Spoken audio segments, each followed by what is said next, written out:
Most memorable moment as a caster. That's an interesting one. One that jumps to mind really obviously is the Huni quadra kill voice crack. But at the same time, a fight in the bottom side. Ulti used on Nikita's keep alive. Reckless tries to zone the team out. This Annie's so low, but there come the teleports. Huni has arrived, and holy crap! Everyone's dying in this fight. Reckless goes down. Zatai gets a bunch back, but Huni, the double, the steal, the triple kill, the quadra kill for Huni.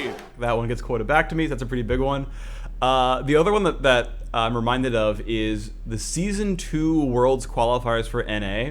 I was a color caster back then, and I was relative to the player base very good at the game at that point in time. And there was like a Baron setup where I was like, okay, and I like pretty much called the next literally 60 seconds of action where I was like, oh, this guy's gonna have to face check Baron, and then because of Nivea, he's gonna get walled off, he's gonna have to flash over the wall, and he's gonna lose flash.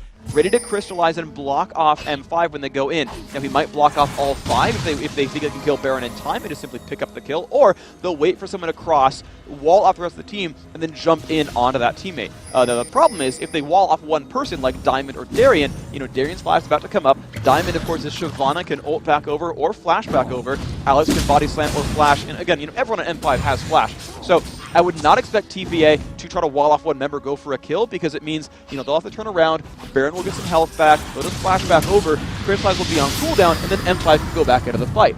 And then, like, as I'm saying that, like, he runs over, gets checked by Nivea, has to flash over, I'm like, yeah, that happened. But, like, it was so poorly delivered, because I wasn't a very good commentator back then, and arguably maybe not still, but worse, at least back then, we can all agree, that it was, like, the sickest prediction, because I got even down to the abilities used 40 seconds in advance, and I got no credit for it, but I just reminded of it because I used to be good at the game. But yeah, I mean, I feel like any of those like big hype moments, the quadra kill's a big one, but any of those like really crazy base races where they're like trading back and forth and one team breaks for it, that kind of stuff I'm really excited about.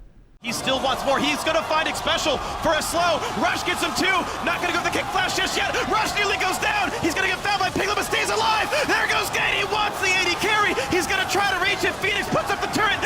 Piglet goes down. Phoenix is going to be next. Can they land the damage? Yeah, I think the highest caster IQ moment is like when you can call out how the fight's gonna go for the next little bit, and that's actually like it's the way I really try to cast team fights is to project the game forward a little bit to say, okay, this is a funnel comp. So very obvious examples like, hey, it's a funnel comp, so like track the Kai'Sa at all times and like look what she might jump to, find out who she might try to assassinate. Like, ooh, did they get a stun on the backline Caitlyn? Okay, well she's gonna look for Killer Instinct, and I think that stuff's really important because I mean, as a play-by-play, you'll see the action happen, then you have to understand what happened, then you start to say sentences that explain what's going on, and now you're 3 seconds behind the play.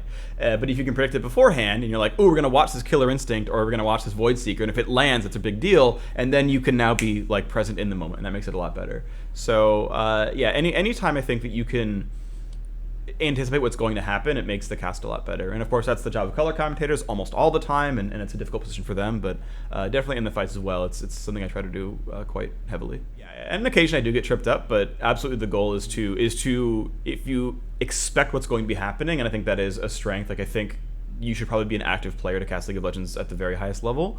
That, yeah, just having the sort of familiarity with the game that you kind of anticipate the next few moments is, I think, really important. Blitz Esports releases new videos every week. Subscribe and hit the bell so you don't miss out.